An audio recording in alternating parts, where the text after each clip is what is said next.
যে ব্যক্তি ঐক্যবদ্ধ একটা জামাতকে ঐক্যকে ভাঙ্গার চেষ্টা করবে, ফাজরিবুহু বিসাইফ কাইনান মান কান, ওকে তরবারি দ্বারা সাইজ করো, ও যেই হোক না কেন। বহিষ্কার না শুধু কি, বহিষ্কার না শুধু কি, সাইজ, সাইজ।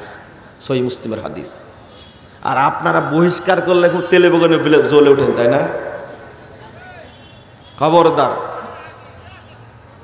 বিভক্ত করা আর বিভক্ত হওয়া, নতুন দল করার, নতুন দলের সদস্য হওয়া, ঐক্য ভেঙ্গে এর পরিণাম আর বিচার যে কি, আপনি হাদিসগুলো যদি বুঝতেন আশ্চর্য হতেন।